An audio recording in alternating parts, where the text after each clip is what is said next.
Iran पर हमले का एक और वीडियो अब आपको दिखाने जा रहे हैं जो कि सामने आ चुका है। IRIB ने 9 मार्च का वीडियो जारी किया है। तेहरान में मित्सुबिशी डीलरशिप का यह सीसीटीवी फुटेज है जो जारी किया गया है। IRIB का दावा, ईरानी परमाणु कार्यक्रम रोकने के लिए यह हमला अंजाम दिया गया। ये देखिए तस्वीरें हमले के वक्त का, यह सीसीटीवी फुटेज आपके सामने।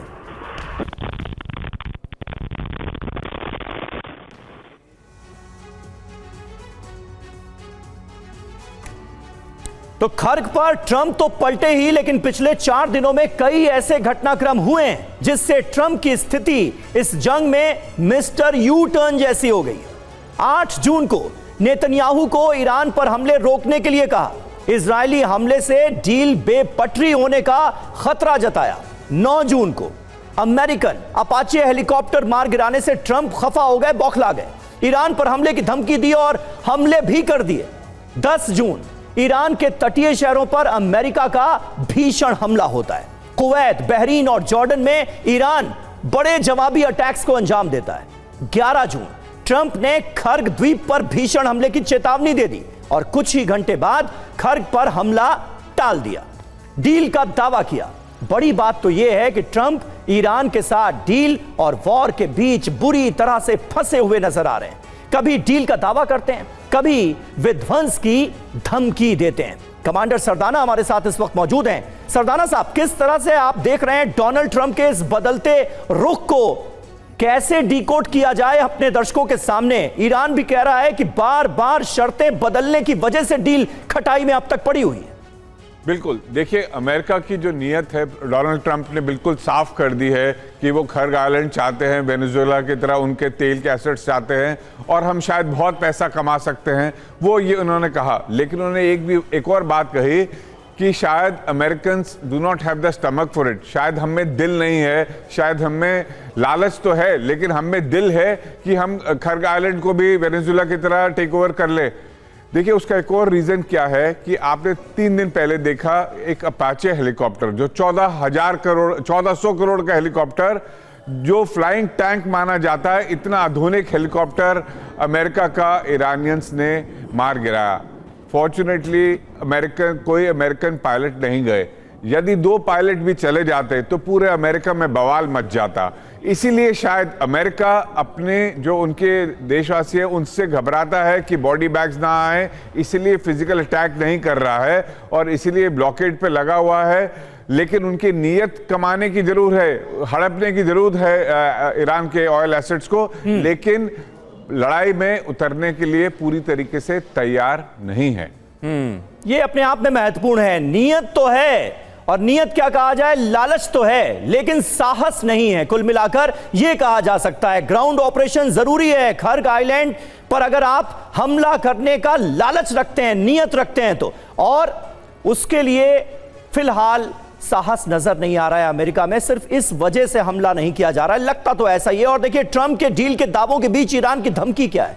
जंग में अमेरिका को सरेंडर करना होगा। ट्रंप के पास 2 से ज्यादा रास्ते नहीं हैं, ये ईरान की तरफ से कहा गया है। ट्रंप के डील के तमाम दावों के बीच ईरान धमकी भरे अंदाज में यह बता रहा है कि जंग में आखिरकार अमेरिका को सरेंडर करना ही होगा। तो देखिए ईरान अपने रुख पर पूरी तरह से कायम नजर आ रहा है, लेकिन अमेरिका का रुख बार बार बदलता है। ईरान से पहली धमकी, ट्रंप के पास 2 रास्ते, पहला सरेंडर और दूसरा भी सरेंडर। ईरान से दूसरी धमकी आई, हॉर्मुज में हमले हुए तो पूरे इलाके को नर्क बना देंगे, यह कहा गया IRGC कमांडर मुसावी की तरफ से। धमकी की वजह क्या है? ट्रंप की खर्ग पर कब्जे वाली चेतावनी का जवाब दिया गया, क्योंकि सीधे सीधे डोनाल्ड ट्रंप ने यही कह दिया था कि खर्ग पर हम कब्जा कर लेंगे। इस धमकी की सबसे बड़ी वजह तो ट्रंप का यही बयान है। संदेश क्या है? ईरान पर दबाव का जवाब हथियारों से दिया जाएगा, यानी ईरान डरने वाला नहीं है, यह बताया गया है। संदेश क्या है? ईरान कमजोर नहीं, खोखली धमकियों का जवाब दिया जाएगा, यह ईरान की तरफ से कहा गया है। दत्ता जी, इस बयान को जरा डिकोड कीजिए कि अमेरिका के पास 2 ही ऑप्शन है, पहला सरेंडर और दूसरा भी सरेंडर। बिल्कुल समीर, देखिए ऐसा है, अमेरिका और इजराइल ने जंग किसके लिए शुरू करी? उनका ऑब्जेक्टिव क्या था? इजराइल का ऑब्जेक्टिव था कि हम किसी प्रकार से रजीम चेंज कर दें ईरान के अंदर और एक ऐसी सत्ता ले आए जो अमेरिका और इजराइल की तरफ दोस्ताना रवैया रखे। वो तो नहीं हासिल कर पाए अभी तक। और अमेरिका का मुद्दा क्या था कि हम इनका न्यूक्लियर बॉम्ब बनाने का जो प्रक्रिया उसको रोक दें, इनका समृद्ध यूरेनियम का हम कब्जा कर लें या उसको सरेंडर करा लें।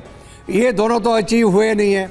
तो अगर ये दोनों अचीव नहीं हुए हैं, अभी अमेरिका लंबी जंग में नहीं फंसना चाहता, क्योंकि डोनाल्ड ट्रंप का ये वादा था अमेरिकन पब्लिक को कि हम लंबी जंग में नहीं फंसेंगे। जो पहले वाली जो वहाँ पे डेमोक्रेटिक रहे, जिन्होंने अफगानिस्तान में सालों लड़ाई लड़ी, वियतनाम के अंदर जो हुआ वो नहीं। अगर ये दोबारा खुद उस लंबी जंग में फंस जाएगा तो क्या नतीजा हुआ?